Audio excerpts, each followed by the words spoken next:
ఈరోజు కలెక్టర్ గారికి Kadapa steel factory importance గురించి, దాని అవసరం గురించి, అది ఇంతవరకు నిర్లక్ష్యానికి గురైన కారణాలు,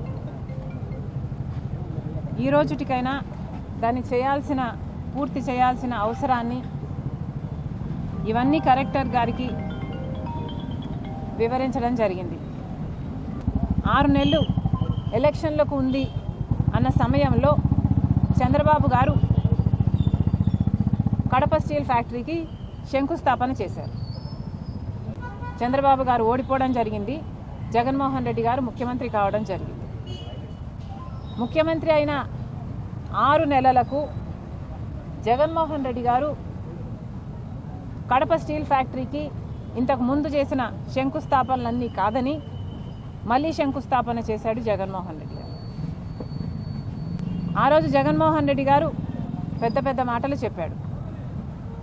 ఎన్నికలకు ముందు, ఎన్నికలకు 6 నెలలు ఉంది అనంగా టెంకాయ కొడితే దాన్ని మోసము అంటారు, అధికారంలోకి వచ్చిన 6 నెలల్లోనే టెంకాయ కొడితే దాన్ని చిత్తశుద్ధి అంటారు అని జగన్మోహన్ రెడ్డి గారు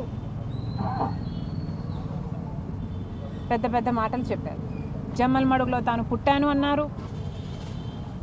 కడప స్టీల్ ఫ్యాక్టరీ 3 సంవత్సరాలలో పూర్తి చేసి జమ్మలమడుగు రుణం తీర్చుకుంటాను అన్నారు. 15,000 కోట్ల రూపాయలతో ప్రాజెక్టు చేపడతాను, 3 సంవత్సరాలలోనే పూర్తి చేసి చూపిస్తాను, అది నా చిత్తశుద్ధి అని పెద్ద పెద్ద మాటలు చెప్పారు జగన్మోహన్ రెడ్డి. చేతలన్నీ మాటలకు మాత్రమే పరిమితమయ్యాయి. ఈ 5 సంవత్సరాలలో అవినాష్ గారు ఇది పార్లమెంట్లో అప్రూవ్ అయిన ఏపీ రీఆర్గనైజేషన్ యాక్ట్లో ఉన్న ప్రాజెక్టు అయినా ఒక్కరోజు కూడా ఫ్లోర్ ఆఫ్ ద హౌస్లో దీని గురించి మాట్లాడడం కానీ కొట్లాడడం కానీ అవినాష్ రెడ్డి గారు చేయలేదు.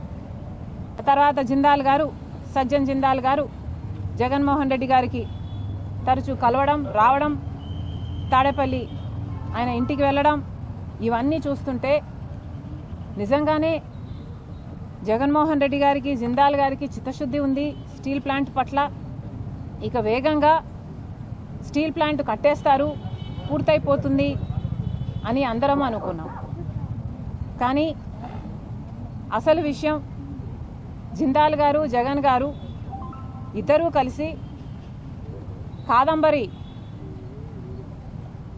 అనే ఒక మహిళని ఎలా కట్టడి చేయాలి అని స్కీములు వేసుకున్నారు అని ఇప్పుడు అర్థమవుతుంది. మామూలు స్కీములు కాదు, ప్లాన్లు కాదు, మాస్టర్ ప్లాన్లు. ఒక్కదాన్ని చేసి స్కీములు వేసి మాస్టర్ ప్లాన్లు వేసి ఆమెను తొక్కడానికి చూశారు.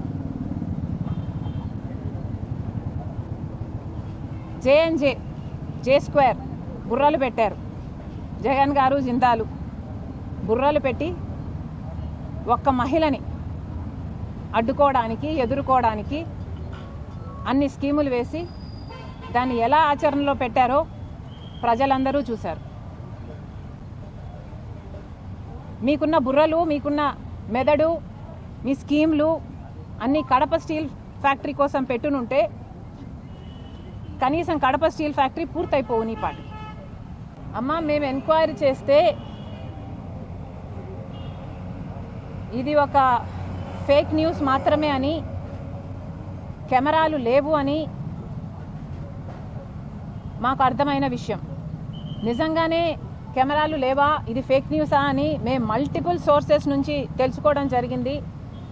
ఫేక్ న్యూసే కావాలు అని మేము ఎందుకు అనుకుంటున్నాము అంటే, ఎందుకంటే 300 వీడియోలు పైగా రికార్డ్ అయ్యాయని చెప్పారు, కానీ ఒక్కటి కూడా బయటికి రాలేదు. ఒక అమ్మాయి కూడా నాది బయటకు వచ్చింది అని ఇంతవరకు చెప్పింది లేదు. కాబట్టి అంతా కల్పితమని, ఇది అయ్యుండకపోవచ్చు అన్నది మా భావన. పర్సనల్గా ఏ అమ్మాయి అయినా, ఏ మహిళ అయినా ఒక ట్రయల్ రూమ్లోకి వెళ్ళినా, ఒక బాత్రూంలో వెళ్ళినా ఫస్ట్ చూసుకునేది చుట్టుపక్కల ఏమైనా ఉన్నాయా అని. అలాంటిది ఒక కెమెరా ఉంటుందని దాన్ని ఇంతమంది హాస్టల్లో ఉండి కూడా ఒక్కరు కూడా దాన్ని నోటీస్ చేస్తుండరు అని నేను అనుకోను. ఒకవేళ షవర్ లోపల ఇన్విజిబుల్గా పెట్టినా షవర్లో నీళ్లు పడినప్పుడు అది బ్లర్ అయిపోతుంది, అది సాధ్యం కాకపోవచ్చు. ఇవన్నీ ఆలోచన చేసి అది ఫేక్ న్యూస్ మాత్రమే అనే నిర్ధారణకు మేము వచ్చాం. ఒకవేళ అది కాదు నిజమే అని మీలో ఎవరైనా ఎస్టాబ్లిష్ చేయగలిగితే చెప్పండి. Congress party is willing to fight to any lengths for the rights of those girls to do justice to them. మహిళ కాదంబరి అన్న ఆవిడ ఒక మహిళ. నాకు తెలిసి నేను కనుక్కుంటే నాకు తెలిసిన విషయం ఆవిడ ఒక డాక్టర్ అని, ఇంటర్నేషనల్ ఇన్స్టిట్యూట్స్కి రీసెర్చ్ పేపర్స్ కూడా రాసింది అని, ఒక అకంప్లిష్డ్ ఉమెన్ అని, ఆమె యాక్టింగ్ ఫీల్డ్లోకి వచ్చి ఒక యాక్ట్రెస్ అవుదాం అనుకున్నారని నాకు అర్థమైన విషయం. అలాంటి ఆవిడ నన్ను ఎక్స్ప్లాయిట్ చేశారు అని ఒక కేసు పెట్టబోతే అది పెద్ద మనిషి, సమాజంలో ఆర్థికంగా బాగా గట్టిగా స్ట్రాంగ్గా ఉన్నవాడు కాబట్టి తొక్కాలని చూశాడు అని నాకు అర్థమైంది. కానీ ఒకటి ఆలోచన చేయండి, నిజంగానే కాదంబరి అనే ఆవిడ రిసీవ్ చేయాలనుకుంటే, నిజంగానే మోసం చేస్తుంది ఆయనను అనుకుంటే, అన్ని డబ్బులున్నవాడు ఒక 50 కోట్లో 100 కోట్లో ఆవిడకిచ్చి ఆవిడ నోరు మూపించి ఉండగలడు. కానీ ఆవిడ ఏ ప్రెషర్కు లొంగకుండా నాకు న్యాయమే జరగాలి అని నిలబడిన దానికి ఎంత ఘోరంగా ఆవిడని తొక్కాలని చూశారు. వాళ్ళ తల్లిని తండ్రిని, వాళ్ళు కూడా చిన్నవాళ్ళు కాదు. తండ్రి ఏమో నేవీ ఆఫీసర్ అట, తల్లేమో రిజర్వ్ బ్యాంక్లో మంచి పొజిషన్లో పనిచేసిన ఆవిడట.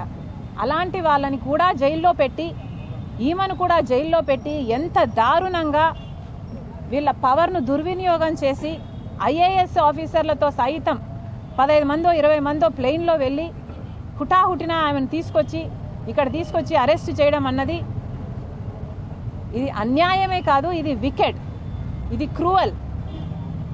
నన్నే గనక తనొచ్చి సాయం చేయమని కోరమంటే, కొట్లాడమంటే తప్పకుండా కొట్లాడతాం అన్ మై పర్సనల్ కెపాసిటీ. ఎందుకంటే తనకు అన్యాయం జరిగింది అని స్పష్టంగా అర్థమవుతుంది కాబట్టి. జగన్మోహన్ రెడ్డి గారు కూడా సమాధానం చెప్పాలి. మీరు అధికారంలో ఉన్నారు, ఐపీఎస్ ఆఫీసర్లు మీ చేతుల్లో ఉన్నారు. మరి అలాంటప్పుడు మీకు తెలియకుండానే మీ ఆఫీసర్లు సజ్జన్ జిందాల్కు సాయం చేయబోయారా? సజ్జన్ జిందాల్కు మీకు ఉన్న సాన్నిహిత్యం సంబంధం గురించి సజ్జన్ జిందాల్ గారే చెప్తున్నారు. మరి మీ ఫ్రెండ్ను కాపాడడానికి మీరు ఇంతగా దిగజారిపోతారు అని నేనైతే ఊహించలేదు. అసెంబ్లీలో నిలబడి జగన్మోహన్ రెడ్డి గారు చెప్పిన మాట, నాకు 2 కూతుర్లు ఉన్నారు, వాళ్ళకు అన్యాయం జరిగితే ఎలా ఉంటుందో నాకు తెలుసు అని చెప్పిన వాడు, పక్కన ఇంకొక ఆడబిడ్డకు అన్యాయం జరుగుతుంటే, తను హక్కుల కోసం కొట్లాడుతుంటే తప్పుడు కేసు పెట్టించి ఒక ఫోర్జరీ కేసు కోసం ఆలోచన చేయండి. ఎవరైనా ఒక ఫోర్జరీ కేసు కోసం 15 మంది ఐపీఎస్ ఆఫీసర్లు అంతవరకు వెళ్ళి అరెస్ట్ చేసి తీసుకొస్తారా? దీని మీద ఎంక్వైరీ జరగాలి. జగన్మోహన్ రెడ్డి గారు కూడా సమాధానం చెప్పాలి అన్నది మా